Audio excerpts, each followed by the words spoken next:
Josh and Frankie with a couple of dumb shits.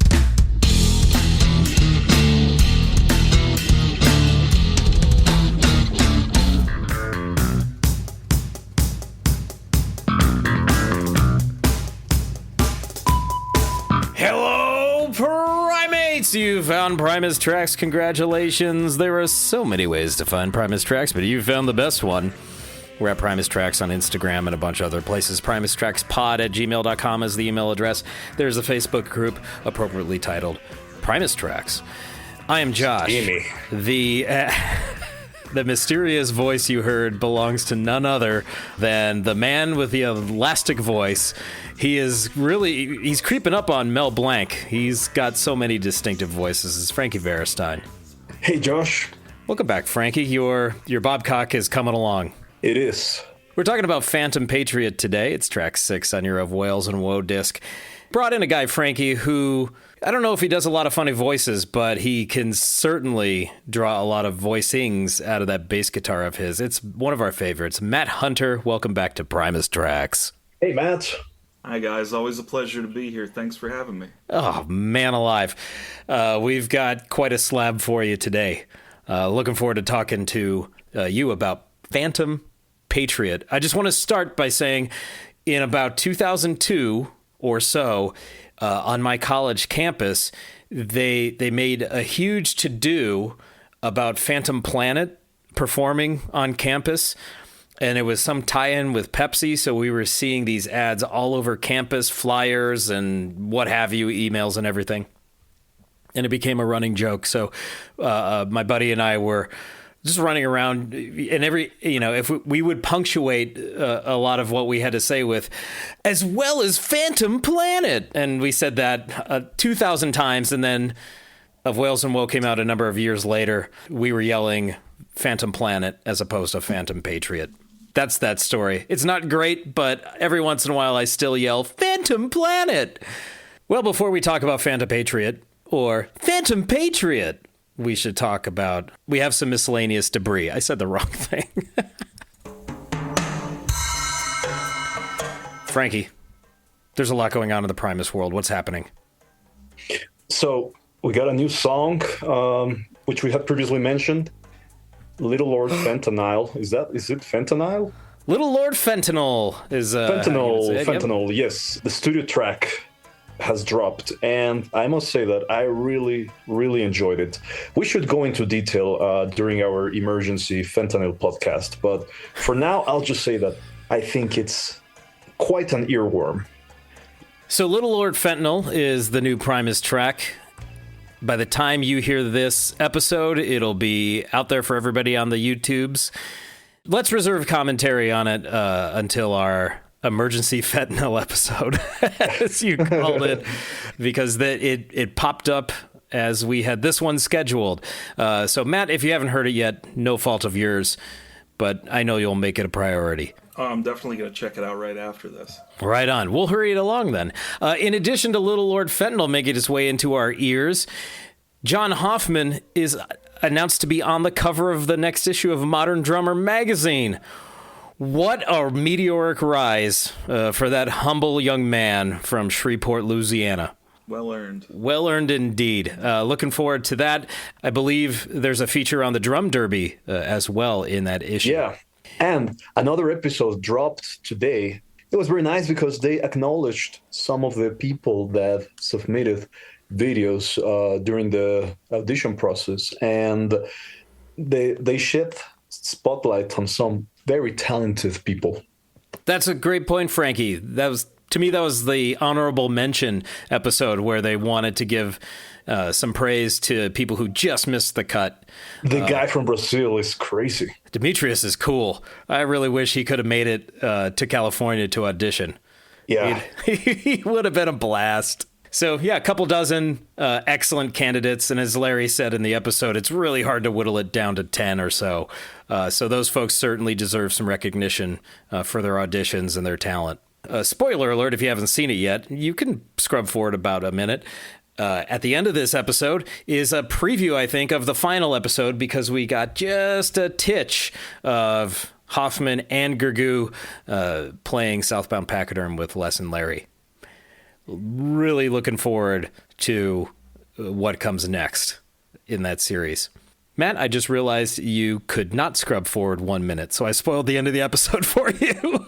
Oh, no problem. Yeah, what was the song? I think they posted Duchess a few weeks back of a performance of Duchess with John Hoffman. His first gig, and that was the tool in the sand business in the Dominican. Which was really fantastic. So, yeah, I'm looking forward to checking out any new footage. And it's, as a not that old Primus lad, it takes me back to the Jay Lane days. It's definitely like an exciting time when you get sort of a, even though Jay Lane was sort of a new old voice in the band, so to speak, you can tell that having new musicians and new blood in the band always invigorates the creativity, I think, in Primus. So it'll be really cool to see what happens next. Looking forward to it myself. I think there is some new excitement, and I think it'll lead to good stuff. Let's talk about Panthom Patriot. It is track 6 on your Of Wales and Woe disc, or vinyl, or digital download.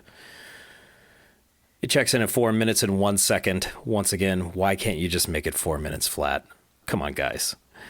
The credits are as follows. Les Claypool, bass, vocals, guitar, drums. Skerrick on tenor sax, and Mike Jazzdad Dillon on a vibraphone. I said it right, Frankie. Vibraphone. I have a feeling this one has pretty lively live history and background, Frankie. Panthom Patriot was premiered on December 30th, 2005 at the Fillmore in San Francisco. It then became a staple during the 2006 tour with the Fancy Band. It was occasionally performed by the Fancy Band a few years after, and it was performed just a handful of times by the Fungi Band. And it was resurrected triumphantly in 2023 by the Frog Brigade, but they didn't play it a whole lot. They just played it a few times. So I think playing the song only a few times has kept it as kind of a legendary song to witness live. And not only that, but it's also a song that has always been stretched out during the live performances. So I think if you've seen Panthom Patriot live, you should count yourself lucky. Question, Frankie, on its triumphant return in 2023, did they only play it when Skerrick was present? Good question. With the Frog Brigade, the first performance was on May 20th. The lineup is Sean Lennon, vocals, guitar, Mike Dillon. I don't see Skerrick in the lineup. Oh, so they performed without him. This could have been one of the... Actually, Angelo Moore sat in on Rumble of the Diesel, One Better, and Cosmic Highway. So, no, they did not wait for Skerrick in order to perform this one. Wow, that's surprising. But we do know they had some guest saxophone players sit in throughout the first leg of that Frog Brigade tour. So now we do have a little controversy here. We do have a little controversy because we're going to sample an introduction that Les Claypool made for the song during a live performance. But we got Matt here, our bass expert. So it would be great if he could try to figure out why Les couldn't perform this song due to the Pinky incident. Can you sample, Josh, the speech? Pinky, do your stuff. Wait, does he tell it before that or after? Well, that's the beginning of the track, so it must be on the prior track on the live cut. Yeah, that's okay. But just to provide some context, Les was working with a character actor who got really, with a method actor who got really into character during Pig Hunt, and he broke his pinky finger. So during this speech, he mentioned that he had to put this track on hold while he was recovering. But by that night, he could use the pinky finger again, hence why he said, Pinky, do your stuff. And then he jumps into Panthom Patriot.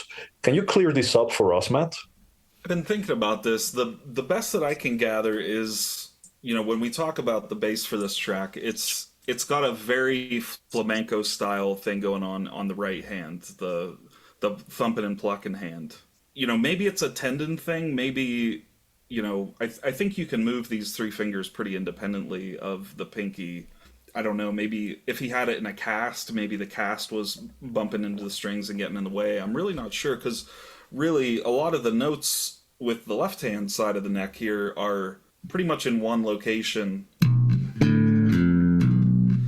It's pretty much all right here on the 7th fret, so I don't think there's a whole lot of pinky action going on the left hand, which is, where I think Les probably uses, of the two pinkies, I'm sure that that gets more play. I think he only uses his three fingers on his right hand for his plucking technique. I don't think he's a John Myung and uses the fourth finger as well, but I could be wrong about that. So that's the best I can theorize on that. I'm really not sure, though. Can you elaborate on the bass line, Matt? How complex is it? How difficult or interesting is it to play? This is kind of a stomping track. Yeah. It's really kind of as far as the bass goes, it's kind of got an A part that just kind of carries through most of the song. And even sort of melodically or harmonically, it's fairly simple. It kind of sits in a lot of the Claypool, well-trod paths of the tritone, and, the sort of playing the one finger, quote unquote power chords on the top two strings here. Basically, you're starting off with an open E and hammering onto what would be the fifth. So it's sort of like a power chord, basically. And that's sort of the root note of the song, is that, and then, like I said, what's interesting with this is probably, aside from Nature Boy, this is one of the songs that really stands out to me as incorporating a lot of the flamenco style right hand stuff. Les Claypool, he uses a lot of raking techniques with his right hand when he's sort of just like flicking his fingers across the strings, basically. But when you get this kind of 1, 2, 3 on your fingers plus the rake, it's that kind of thing. And so that's really kind of the star of this bass line for me, is he's hitting that note and then hitting this D sort of power chordish thing on the top two strings on the 7th fret.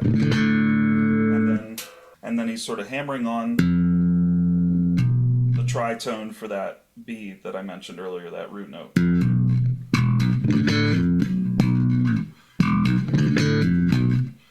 And then a lot of the rest of the bass line is just kind of riffing on those same notes. And it kind of adds in, interestingly, kind of the blues note of the scale. Yeah. But he's also playing the tritone with that, so it's still pretty dissonant. And then those last two notes, I find that those kind of vary, and they become harder to hear throughout the song, because we get our old friend, the envelope filter, pretty early into the song. After delicious. Savory. Oh my god. Oh. Frankie, hold it in, man. Hold it together. So yeah, that's it. A lot of the song is really riffing on that bass line, and so like I said, where you can see a lot of the fingers that I'm using on the right hand is really just kind of index, middle, ring. Yeah. Same with my right hand. So that pinky, assuming that it was in some sort of a cast or something, was probably just getting it in the way somehow of however he plays that bass line. Or I'm missing the secret sauce that only Les Claypool knows about. It's so fun to hear the clean tone versus the envelope filter, because it's certainly more articulated before you turn on the envelope filter. I will say this is one of those tunes where I think the envelope filter fits perfectly with what he's doing. Even though it's the vast majority of the tune, it's not obnoxious, because I don't think he has it turned all the way up to where it sounds like wet noodles hitting the wall. It's a bit more tasteful. I do definitely think that, while we as fans, we refer to the envelope filter as sort of one thing, I think it definitely has been used in different ways, and like you said, Josh, at different settings in terms of the controls on the pedal. So it definitely doesn't just have one flavor, and this is, like you said, a little it doesn't jump out at you quite as much, especially with everything else that's kind of filling the mix. And so I do think it's pretty tastefully implemented as well. Yeah. I must point out that when I heard this song for the first time, I had no idea Les was referring to a real life person. I didn't figure that out until I heard his explanation about the song during a live recording. But prior to that, when I heard this song, I thought he had just come up with the coolest superhero ever. Yeah, it's based on true events. Not far from his home, actually.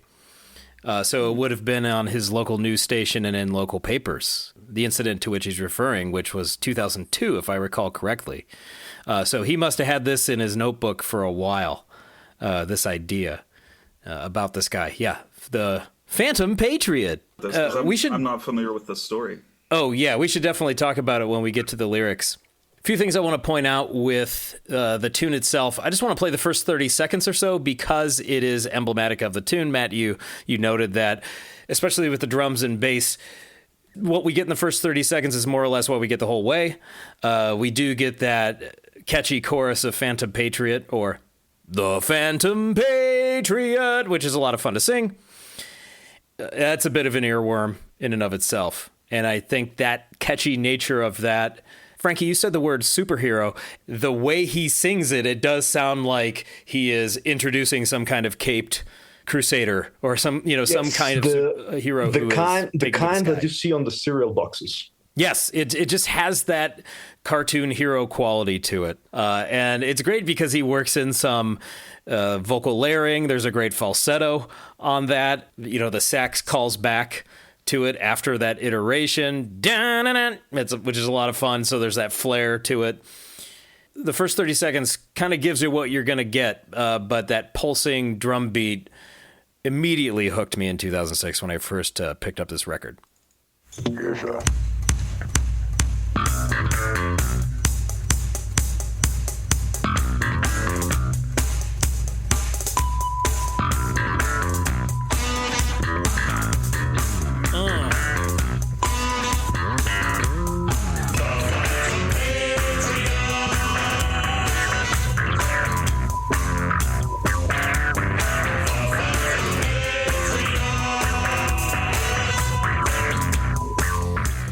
It's hard to press pause on that because I just want to let that go. Of course, the envelope filter turns on, and off we go with that chorus. That drum beat is nice and pulsing, and then when you listen to the hi-hats, gee, I wonder who he's trying to channel there. I think we all know by now. We've said it for every track of the record pretty much. The vocal delivery, I think, once again, is that exaggerated cartoon hero title screen voice to a degree. Matt, on video, you just did the Les Claypool declaration hand when he's really summoning the power of his voice. You could practically hear him like gesticulating, doing his famous Claypool gesticulations. Patriot! Yeah, he's digging down in there for it. The other thing I wrote in my notebook was his hi-hat work, while reminiscent of Jay Lane, helps you understand John Hoffman winning the Primus Drum Throne. If you go back to listen to Hoffman's audition and his first performance with Primus in the Dominican, you can just hear him working that hi-hat. As Les calls it, the crispy hi-hat, and that certainly caught Les's attention. And it's something John does naturally. So it certainly isn't forced when he's doing it, but you can hear those parallels. Vocal delivery of the Panthom Patriot allows some space on the other side, and he throws in some extra vocalizations later on in the tune.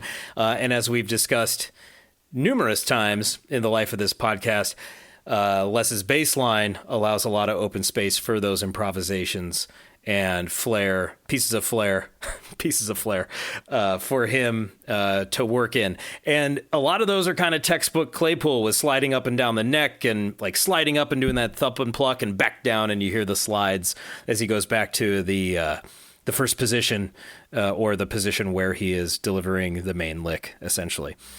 In those first 30 seconds, you know what you're getting for 4 minutes, but and quite often, when I think about something that you're just getting the same thing for 4 minutes, this one has enough variation in it, and it's just so driving that I don't mind. it's almost like it's such a straight ahead tune. It's almost like Les's version of a Motorhead song. And that's not to shade Motorhead, because I love Motorhead. And you could say every Motorhead song sounds the same. Probably 97% of them sound pretty damn similar, but they all kick ass. So that's I take that criticism the right way. I don't know if that resonates with you, Matt. For sure, yeah. And a fellow Motorhead fan over here, I can deal with a lot of repetition if the energy is really carrying the music a lot. And this tune has a lot of energy. Like I said, it's real stomping, real driving, and like we said, it is kind of like an A part through the whole thing, but certain instruments sort of step back, other instruments come to the fore at different times, just enough to work in enough variation. And then, like you were saying earlier, the chorus is a real earworm and really carries the song a lot too. It's really, really catchy. And I think the opportunity for those variances in the vocals after the song, "The Panthom Patriot, he's come to save the day," and I'm doing the gesture again, because now you've put that idea in my head, Matt, now you have to do it when you're delivering these lines. Also mentioned that there's enough instrumental variation, and I actually want to forward to about the 2-minute mark where we get a quasi guitar solo from Les Claypool and some noodling underneath some vocal deliveries. And if you remind yourself that this is Les Claypool playing guitar, it's very interesting.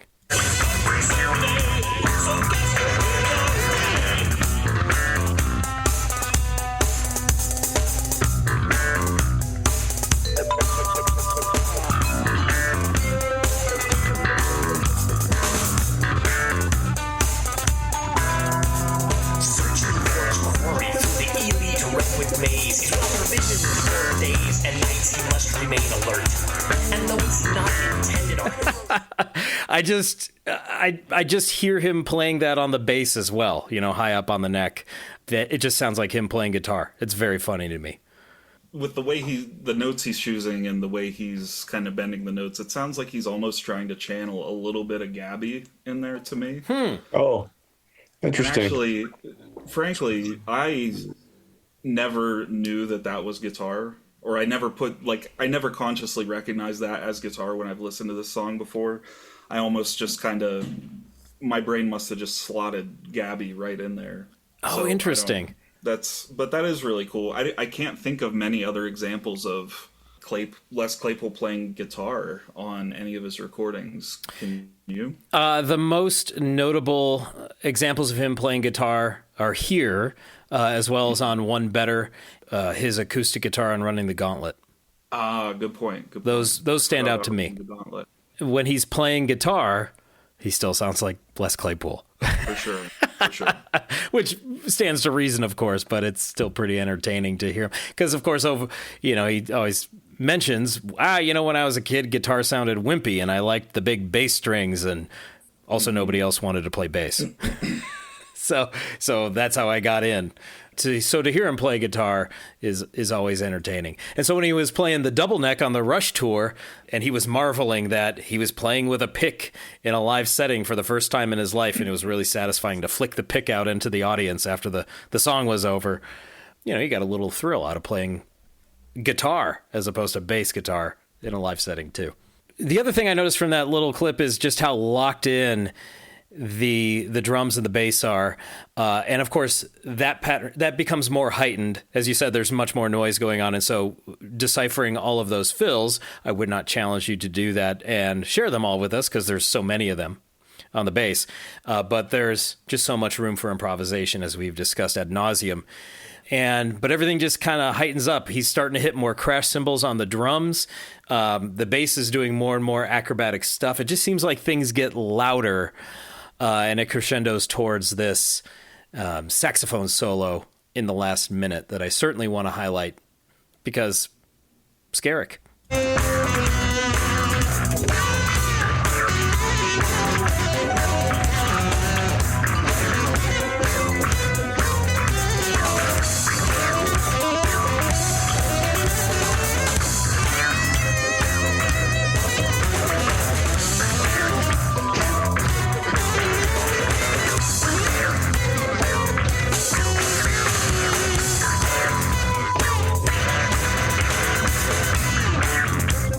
And then that leads into that really satisfying outro as well. And that, and then Mike D gets the last word with the last iteration of the Panthom Patriot melody.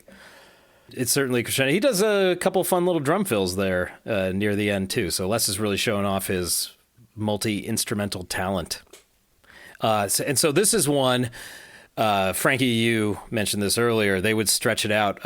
Later on today, Matt, we get to hear a 10-minute version, or portions of a 10-minute version, because I saw your eyes glaze over, and 18-minute version of Panthom Patriot. For those of you watching, by the way, over at patreon.com/Primus Tracks on the video, Frankie has an outer space background, but there's a planet behind him. And so I was looking at him when I said Panthom Patriot, and I almost said Phantom Planet. So thanks for messing with me there, pal. One other thing we have to do, Matt, is identify the anatomy of Wales and Woe. So for this track, Panthom Patriot, what part of the body of the record do you think it would be? I think it's got to be either the furrowed brow or the stiff upper lip of the record. Oh, dang. It is a tough tune. I like the stiff upper lip. I like that, the upper lip of the record, because it kind of snarls a little bit. You know, it has that. It's the upper lip is very expressive for nonverbal communication, and I think this tune is extremely expressive. I'm going with the pinky. The pinky of the track. All right. Yeah. You know, there's no rule against having two body parts for a track. It's true. Frankie's all about breaking rules in 2025. He clearly made some kind of New Year's resolution after the Claypool Gold shows that, girl, you have turned a leaf. Yeah, he's doing some crazy stuff this year. This is a really satisfying tune, and it certainly caught me the first time that I spun this album, and it was a favorite. It was probably top 3 on the record for me for quite some time, and it's hard to maintain a top 3 that's consistent on any particular Primus or Claypool related record because, as you know, Matt, they're all our beautiful children. So a different track's going to grab you on a different day, but I think this one is consistently up there, and I just think it's that pulsing beat. And that it's so up-tempo and has that really catchy chorus. Yeah, I would agree. I think it's definitely, if I'm trying to search my soul and heart of hearts right now, it probably is top 3 on the record for me as well. And yeah, like I said, the energy of the performance can really go a long way for me. Yeah. And so the fact that it is so energetic and dynamic, like a lot of the things you were talking about earlier, Les Claypool really likes to talk about how important dynamics are and how he learned that very early on. And I think this track's a great example of that because it is so simple structurally, but they're able to play with those dynamics so much throughout the track that I don't ever really find myself getting really bored or kind of losing interest midway. I think the variation really, the energy and the variation really carries it through for me, and I'm always happy to revisit it. Matt, I was remiss in asking you your relationship with this record as a whole, because it is one that Frankie was incredibly excited to cover. I think it holds up for a lot of people. Yeah. This record, in terms of solo Claypool, for me, this is definitely way up there for me. I think that probably Purple Onion is the most accessible one. And in terms of production, it might still be sort of the cleanest and most sort of even sounding of all of his solo records. This record has a really unique production that some days I'm really on board with, and some days I really kind of struggle with. Oh, interesting. Depending on what mood I'm in, but you can tell that Les was really enjoying slapping at the moment, because sometimes he's really, I think he, maybe by the time you get around to Fungi and Foe, maybe he feels like there's times in his career where I don't think he wants to be seen as that. Oh, he's that really proficient slap bass player. I think he wants to be seen as a more well-rounded player than that, and a more sort of diverse player than that. But so when you get to a Fungi and Foe, I mean, you can get a little bit of slapping here and there, but it's not employed in like a real traditional slap way. But when you're listening to this record and you're hearing One Better and you're hearing Filipino Ray, it's just a super energetic, funky record with lots of layers, and I think it works remarkably well for most of its runtime. It's one of the ones that I can definitely revisit easily and listen to front to back pretty easily. I think the quality is really consistent across the record. So yeah, I have my sort of, as you said, Frankie, I think I have my little nitpicks about each of the record and things that, maybe I don't prefer as much as this or that, but I'd say this is definitely really high up there in the solo catalog for me. Well, let's talk about the lyrics of good old Panthom Patriot. They are based on a true story of the Bohemian Grove, an actual place in Northern California, not far from Sebastopol, California, where Les's stomping grounds are.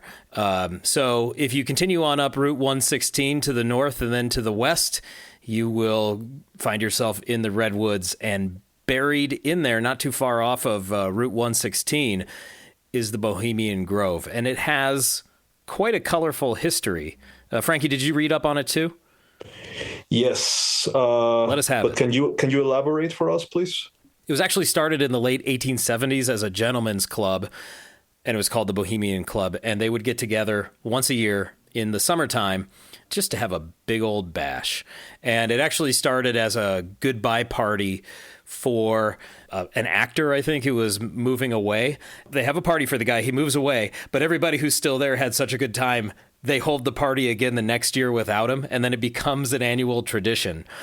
And then at some point, it becomes a formal club that is only admitting people of stature, and that accelerates over time. And then fast forward to the present day, into the 20th century and into the present day, that it's an extremely exclusive club for the most politically connected and the richest people in the country. And they still go annually to the Bohemian Grove to socialize, to play make-believe, to get hammered. I don't know everything that they do. However, there is a Reddit AMA from 15 years ago titled, "I worked at the Bohemian Grove AMA," and there's a lot of great stuff in that thread that you can get. This guy was a server there because they have to hire outside help to serve food, to cook the food, to clean up after all the drunk rich guys. His description was, the Bohemian Grove is basically a summer camp for super rich and powerful white guys to go get drunk and scheme. Lots of famous people attend, and it's highly secretive. That's a great description. Succinct, to the point. But this particular tune has to do with somebody who tried to infiltrate the Bohemian Grove, which actually has quite a lot of high-tech and heavy personnel that are securing the place because of the clientele.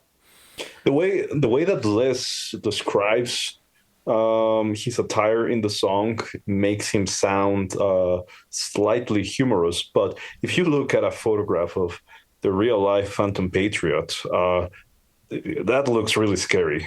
Yes, we should point out that Panthom Patriot was a man named Richard McCaslin, whom passed away in 2018. He was discharged from the Marines, and over the course of his life, he developed several personas, many of them in the superhero category, including the Lynx, Iron Claw, and years later, the Panthom Patriot. So when Les delivers that chorus, he's really playing on the superhero personas McCaslin inhabited. So he infiltrated the grove because he was concerned that there were ritualistic child sacrifices taking place there, and he was planning on barging in and interrupting them. According to the report, he was wearing a skull mask, a blue jumpsuit with Panthom Patriot written in red on the chest, armed with a pump-action rifle, a shotgun hybrid, a .45 caliber handgun, a crossbow, a 2-foot longsword, a knife, and a fireworks mortar tooth. So he's setting fires. He's heavily armed. He's going to take these people out because they are doing something heinous. He could find no evidence of the rituals he believed he was going to run into. He also got lost on the grounds, and he ended up kicking in a door from a cabin and spending the night there. But until being apprehended, I imagine. Yes. Here's an amusing anecdote. On June 28, 2011, using the name Thought Crime, McCaslin protested outside the Alcoa plant in Davenport, Iowa, where Barack Obama was speaking.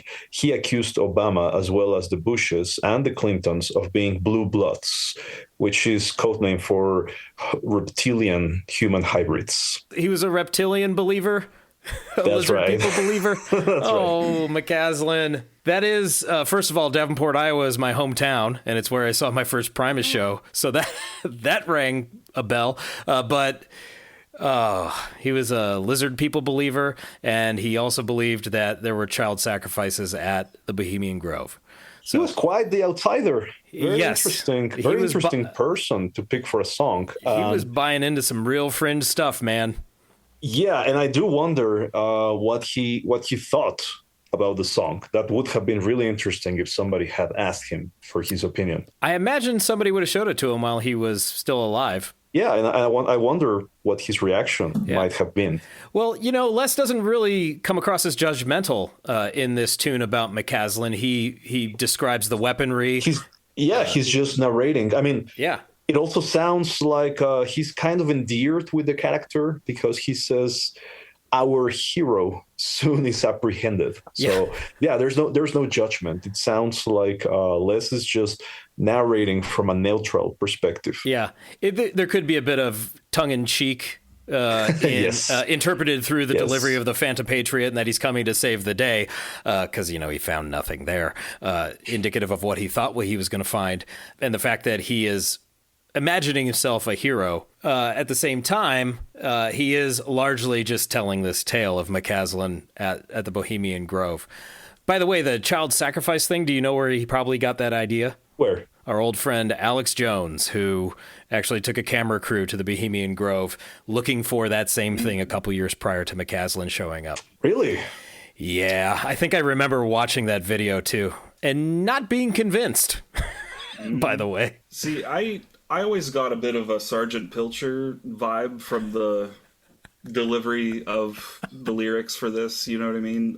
Oh, for sure. And in revisiting this, I definitely, at the time, I wouldn't have made this connection, but now, since Conspiranoia has come out, this is almost sort of like this could have been a verse in, like, the Conspiranoia song. Yes. If that makes sense. Like, it feels very much like that to me with, Bohemian Grove is a really popular subject of a lot of different conspiracy theories. For sure. As it would obviously be with a bunch of high-profile rich people just getting together for... It's sort of like it rings of like Skull and Bones and like all those secret societies and things like that. Yeah, I've always gotten a little bit of a tongue-in-cheek kind of Sergeant Pilcher delivery, like our dutiful... I forget how the delivery in Sergeant Pilcher. The word patriot, too, especially in 2002, and I guess even now really, does come kind of loaded with a little bit of that conspiracy ideology. I mean, it can be a very benign word, but when we're talking about things that emerge later, like the Tea Party and all this stuff, like the word patriot or the label of patriot, as you would apply to yourself or a group of people, kind of carries some of that baggage with it, I think. Yeah, so, when you call yourself a patriot, something's probably not patriotic about what you're doing. Is what I'm gathering from the last couple decades. There's a whiff of domestic terrorism kind of wrapped up. Yeah, so this Bohemian Grove, more or less a rich guy camp. And they actually do a lot of like the different camps within the facility. They actually do a lot of playing make-believe. There's one of the particular camps is Scottish themed, and they brought in a bagpiper and they dressed up in traditional Scottish regalia. So there's a lot of stuff that they do, but I think the main thing they do is drink and plot and scheme. I do recommend that you read up on the Bohemian Grove. There is a lot of helter-skelter around it, but I don't imagine that anything has come of it. I think part of the hysteria around it stems from the fact that in the early days of the existence of it, they would put on plays. Remember, the first guy to put this together was a stage actor, and so they would put on plays, and that has continued too. And what's very interesting to me is that largely... it's male dominated. So families and wives and spouses and girlfriends can be on the property, but they have to leave around sunset, essentially. And then these guys put on their plays, and many of these guys who are ultra wealthy conservatives dress in drag when they perform. Imagine that. Highly interesting, and I highly recommend reading it if you want to know more. We've talked about it enough.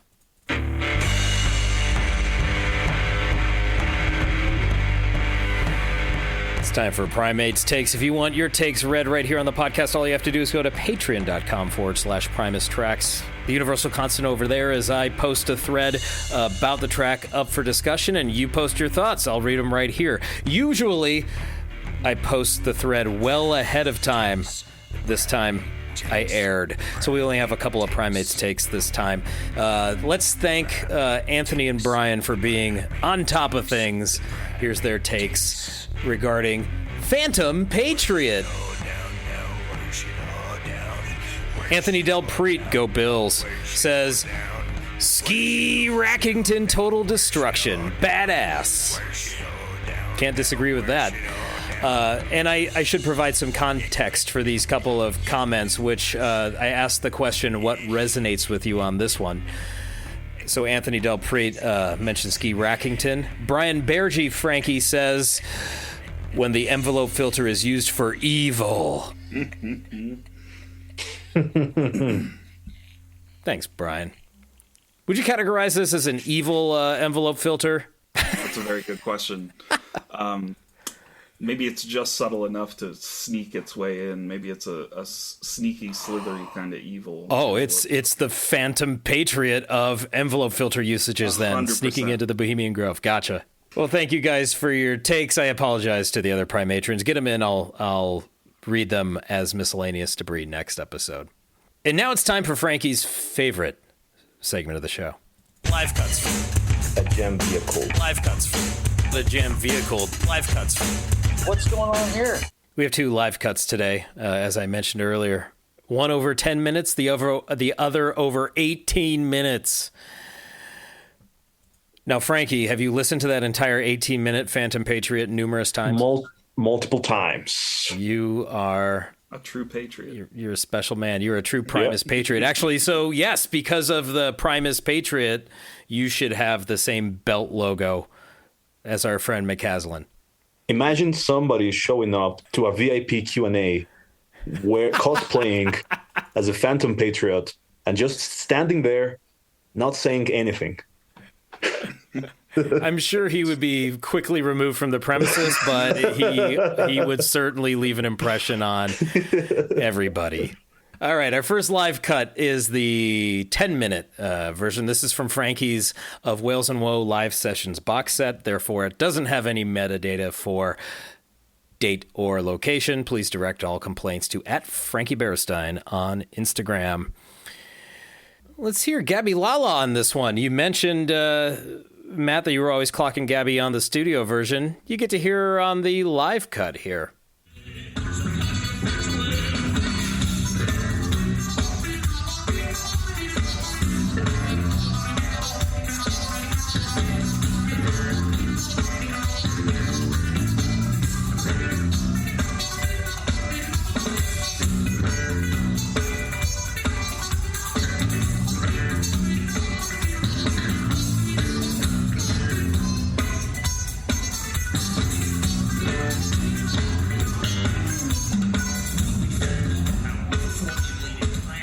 Nicely done, Gabby. And that pinky's doing its stuff. It must be. I can see why you were possibly conflating the guitar with the sitar, because they're not too far off as far as the tone that's achieved on the two. Yeah, I get the sense maybe he was even going for that kind of vibe in terms of just the tone of it. Because it is very kind of thin and reedy, the tone that he chose to use for the guitar in that part. Speaking of vibes, let's hear Mike Dillon on Vibraphone.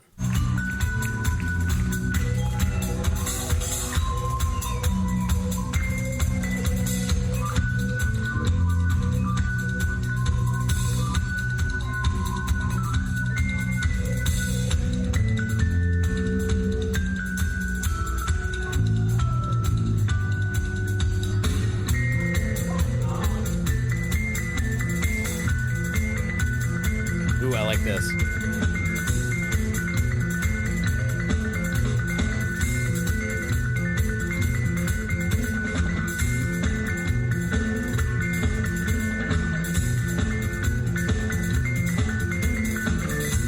I love the ominous turn that took about halfway through there.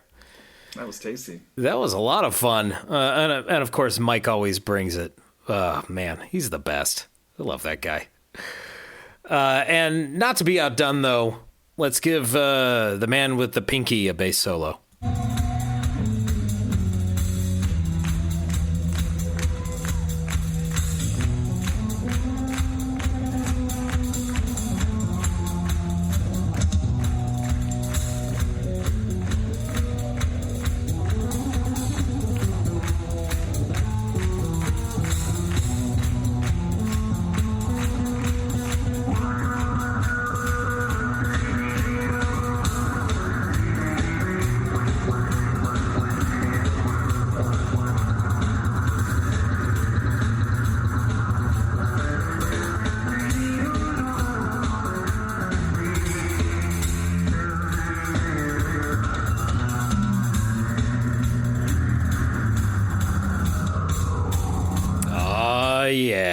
That even got Frankie dancing, which never happens. Holy smokes. Just a taste of a 10-minute version of Panthom Patriot. Sounds great. What I like about these Panthom Patriot live performances is that Les lets everyone in the band shine. Well, if you're going to let it go 18 minutes, you better. Yeah, everyone gets their turn. Everyone gets a seat at the table. Let's turn our attention to Jam Cruise 2006. I imagine it's the same fancy band lineup. Les, Gabby, Mike, Skerrick, Paolo. Right. Well, Frankie labeled this time code a story. So let's hear a story. Then it is. You know, where I live, there's an area a little north of me called Bohemian Grove. I don't know if you folks know what this is. It's a gathering place for the big monkey monks, the folks that pull the strings. And there's all this speculation that there's evil doings afoot. I don't know. I have no clue. But there was this fellow I read about in the newspaper who snuck into the compound, which is a highly guarded compound because it is where all the monkey monks go. Now this guy was wandering around for a few days, and he had an arsenal of various weaponry, and he was there to right the wrongs of the world. He had a crossbow, he had a saber, and he had on this mask like a hockey mask. Now I'm guessing it was Buckethead, but he swears it wasn't him. This is a true story. So now, the monkey monks, they gather every summer in this place, Bohemian Grove, and supposedly perform these strange rituals and whatnot. I don't know. I think they're just a bunch of good old boys going out there doing a little camping and plotting the conquest of the planet. So anyway, I was reading about this fellow in the newspaper, and what happened was he wandered around for days up there, and then he was finally apprehended. He stumbled out of the woods, and he was wearing this white mask, and he had this weaponry, saber and crossbow and whatever the hell else he had. And on his shirt, written in Sharpie, were the words Panthom Patriot. Well, they hauled him off and took him away. And I thought, you know, what an interesting guy. The unfortunate thing is he went there during the winter time. Oh, yeah. So there was nobody there for him to set straight, so to speak. So anyway, you know, it was interesting fodder for this little ditty we're playing right here. You think he was a dumbass? Is that your opinion? That's a good place to pause. No wonder it's an 18-minute version. He tells the story of it right in the middle. First of all, love how Paolo just drops to halftime and then plays a funky-ass drum beat under this story. Let's forward to some atmosphere. Ooh, it's halftime again.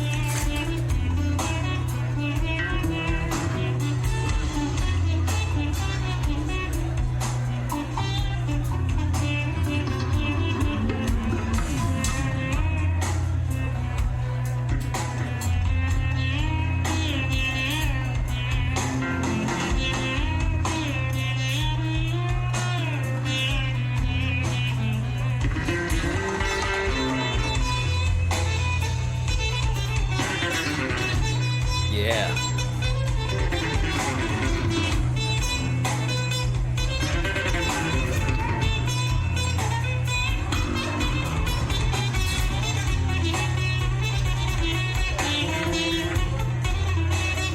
That's some nice atmospherics right there.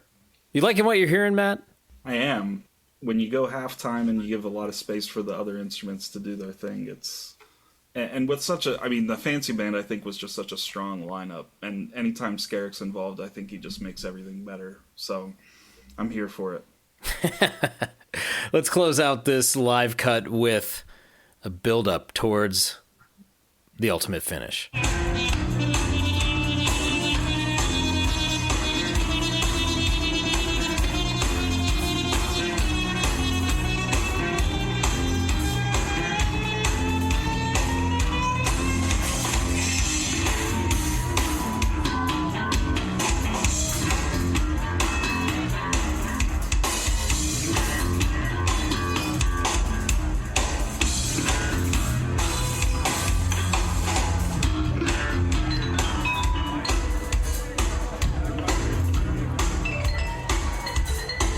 Oh, we got faked out. They built up to a vibraphone solo, Frankie. Yeah. You got us. I thought there was going to be a huge catharsis. Nope. Vibraphone. Nothing wrong with vibraphone. Let's give Mike a few more seconds to wow us.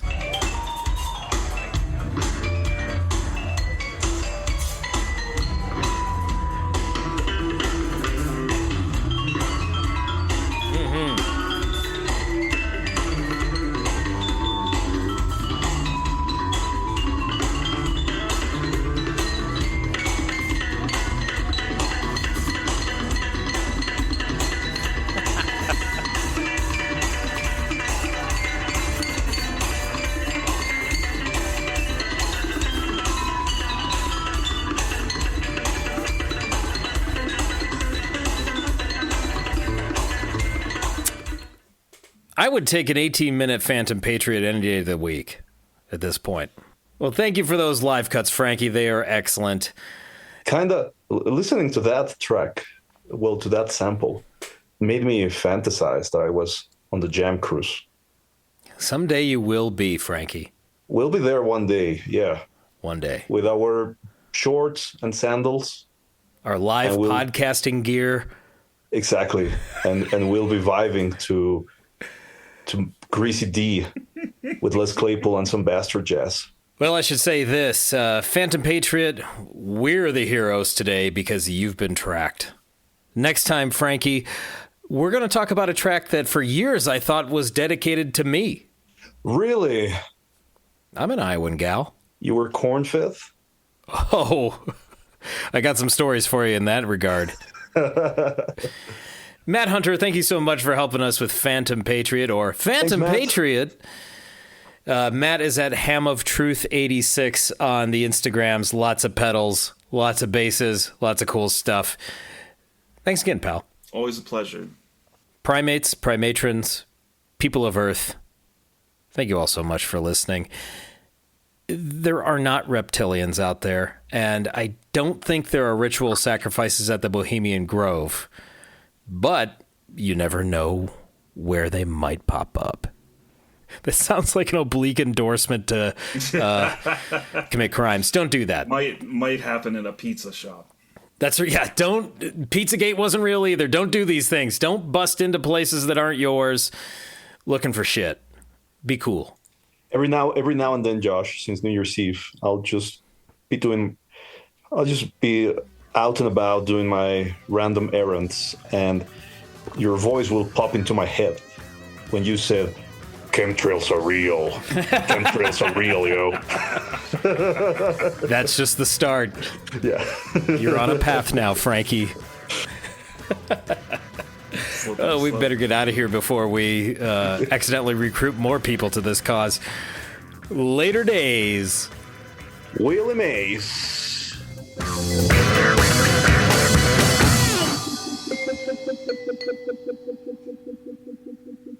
Panthom Patriot.